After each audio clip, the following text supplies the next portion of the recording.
네, 안녕하세요. 저는 웹진 문예마루에서 문학과 예술 분야 명사를 집중 조명하고 소개하는 명사 초대석 코너 전화 인터뷰를 맡고 있는 이두의 시인입니다. 오늘은 아동문학가 김종산 선생님 모셨습니다. 선생님 안녕하세요. 네, 안녕하세요. 요즘 선생님 근황은 어떠세요? 건강이 조금 여의치 못해서 감정사 도움을 받으면서 그저 매일 먹고 자고 노는 게 전부입니다. 아, 그러시군요. 네. 건강이 좋지 않으신데도 불구하고 이렇게 전화 인터뷰에 응해주셔서 정말 감사드립니다. 아동문학에 입문하게 된 과정을 좀 들려주실 수 있으세요? 제가 그 1950년대부터 현직에 있을 때 어린이들에게 그 글짓기를 가르치면서 같이 글을 쓰게 되었어요.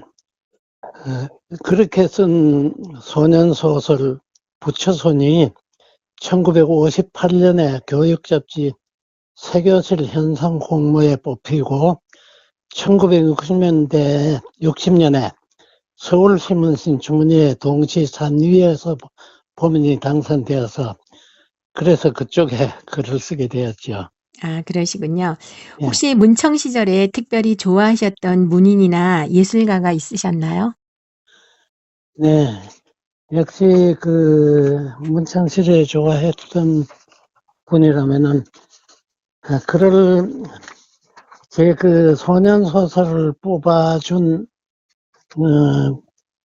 곽정원 선생님이 참 좋게 봤던가 소설을 꼭 쓰라고 좋은 소설 쓰겠다고 굉장히 그 격려를 많이 주었는데 끝내 제가 소설가는 되지 못했고 나중에 윤석중 선생님이 신춘문예 동시를 뽑아주면서 나는 직업상에도 그렇고 하니까 동시 쪽으로 해라 해서 동시를 집중해서 썼죠.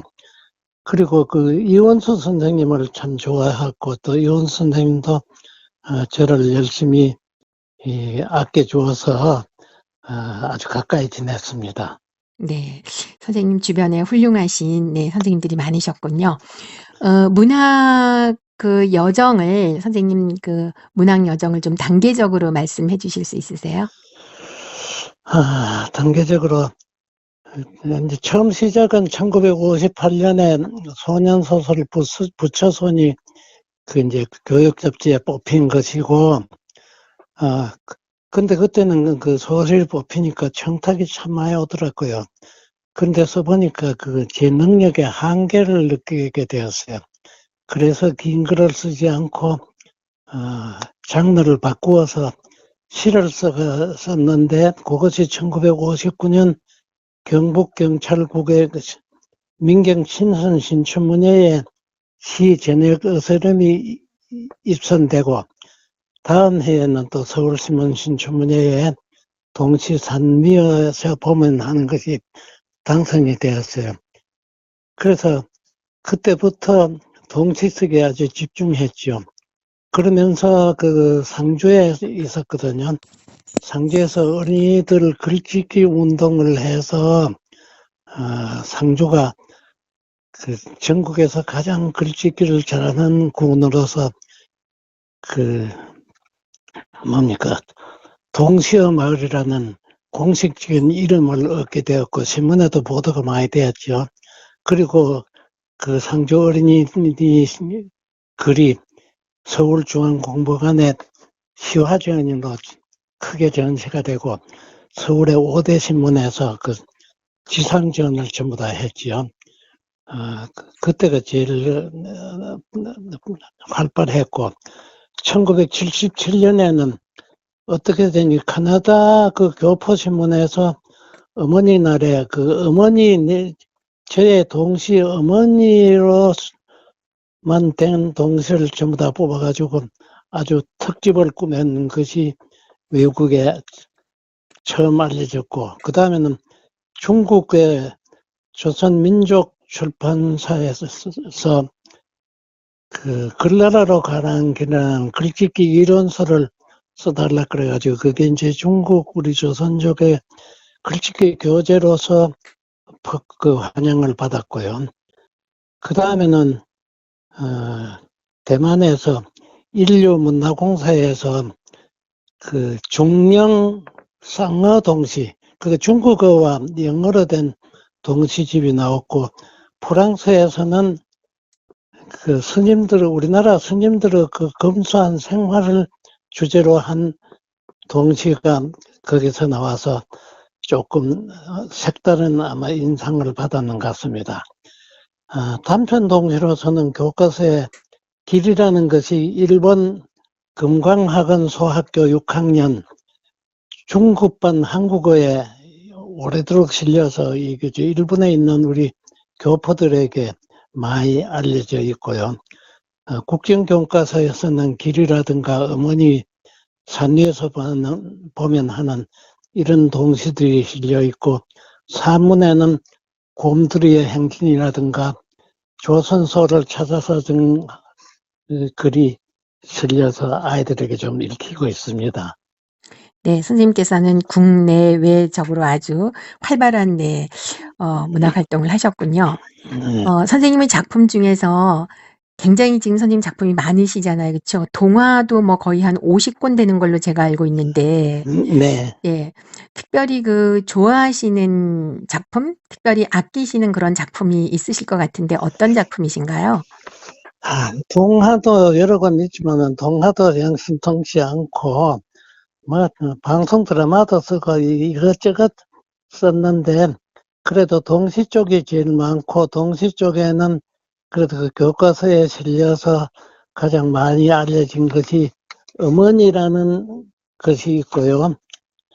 우리 이 시골에 나를 키운 어머니 이야기이고요. 그 다음에는 안동예술어 전당에 그 시비가 서 있는데 제목이 나비예요. 나비라는 시비가 있고, 그 다음에는 이제 길을 하는 것이 있습니다. 이 길은 세상 모두를 갖다 하나로 얽어서 하나로 만들어준다는 그런 내용인데, 이게 많이 읽히고 있습니다. 네, 선생님께서 굉장히 지금 겸손하셔서 동화나 뭐 이런 작품들 제가 알기로는 엄청 그 좋은 작품들이 많이 있는 걸로 알고 있는데 굉장히 겸손한 표현을 하시는 것 같았어요. 그 네. 아동문학 그 창작법이라고 할까요? 어떻게 하면 그 아이들에게 좋은 작품을 써서 읽힐 수 있는지 창작 저, 그 방법에 대해서 한번 좀 알려주세요. 저는 아동문학뿐만 아니고 무슨 일을 하든지 간에 이 세 가지를 생각하라고 늘 이야기를 했어요. 왜 하나? 무엇을 하나? 어떻게 하나? 그러니까 문학을 하더라도 소설을 쓰든 시를 쓰든 왜 이걸 내가 써야 되나? 그걸 쓰려면은 그 글감을 갖다가 무엇으로 해야 되나? 그 글감을 어떻게 쓸 것인가 하는 것을 생각하라고 늘 얘기를 해요. 후배들에게요. 그런데 아동문학을 할 때는 더욱 이거는 이 교육과 관계되기 때문에 문학은 참 시공을 초월하는 하나 그 환경이 되거든요. 어린이에게 환경은 대단히 중요해서 왜 그 우리가 아동문학을 해야 되나, 무엇을 할 것인가, 어떻게 할 것인가를 꼭 생각해서 어린이들에게 미칠 영향을 생각하라고 그렇게 말하고, 또 저도 그렇게 해서 작품을 창작하고 있습니다. 정말 선생님 좋은 말씀 감사드립니다. 자, 문인들의 삶과 자세는 그러면 어떠해야 된다고 생각하세요? 그런데 문인들이 요사이 보면은 참 대량 생산이 되는데, 자신의 명예나 지위, 뭐 이름을 갖다가 명함에 커다랗게 찍기 위해서 문학을 하는 사람들도 있는 것 같은데, 그래서는 안 되죠. 오로지 이거는 문학을 하는 것은 독자에게 어떤 사랑과 기쁨을 주고, 또 자기 자신을 갖다가 가다듬고 반성하기 위해서 생활을 반성을 위해서 써야 된다고 생각해요. 그러면은 함부로 문학을 갖다가 손쉽게 대해서는 안 된다고 생각해요. 굉장히 조심스럽게 생각하고 아주 이게 소중하게 다뤄야 되겠지요. 네, 감사합니다, 선생님. 평소 그 선생님께서 좋아하시는 문구나 어떤 좌우명 같은 게 있으세요? 이것도 이제 비슷한 얘기인데, 법구 비유경에 보면은 향을 쌓던 종이에서는 향내가 나고 생선을 묶었던 끈에서는 비린내가 난다는 말이 있습니다. 이건 인연의 중요성을 말하고 있거든요. 이것은 그 법구 비유경에만 있는 것이 아니고 미국의 그 교육학자이고 철학자인 존 두이도 그 인연의 중요성을 참 얘기하고, 그러니까 우리 주변에 있는 모든 환경이 인간을 만들어 나가는 인연이 되는데, 문학이라는 것은 시공을 초월한 그러한 환경이고 인연이에요. 그래서 우리는 그걸 항상 내가 쓰는 작품이 향을 쌓던 종이가 되도록 노력해야 되겠다, 이런 생각을 하고 있습니다. 오늘 선생님 말씀을 듣고 보니까요. 저도 이 법구 비유경이 굉장히 가슴에 와서 닿습니다. 감사합니다, 선생님. 네. 현재 혹시 계획하고 계신 일이나 이 시간을 빌려서 한 말씀 주신다면 어떤 말씀 있으실까요? 그런데 이제 활동이 좀 부자연스러우니까 거의 외부 활동 거의 못하는 셈이고요. 그저 요사이 나오는 작가들의 작품이 어떠한가 하는 걸 최근 증정되어 오는 책이 많이 있기 때문에 그걸 보면서 우리 문학 작품이 어떤 방향으로 나아가고 있고 쓰는 사람들이 어떤 생각을 갖고 있는가, 이런 것을 많이 고려하고 있습니다. 아, 그러시군요. 예. 선생님 힘드신데 정말 소중한 시간 내주셔서 감사합니다. 늘 건강하세요, 선생님.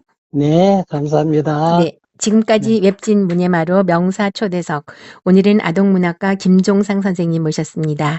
소중한 인터뷰를 해주신 김종상 선생님과 끝까지 애청해주신 모든 분들께 감사드립니다. 지금까지 진행의 이두의였습니다. 감사합니다. 감사합니다.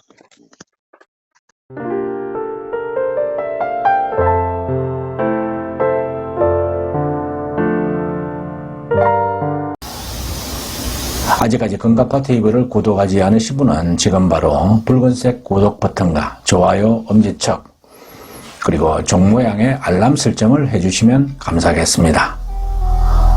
끝까지 시청해 주셔서 고맙습니다.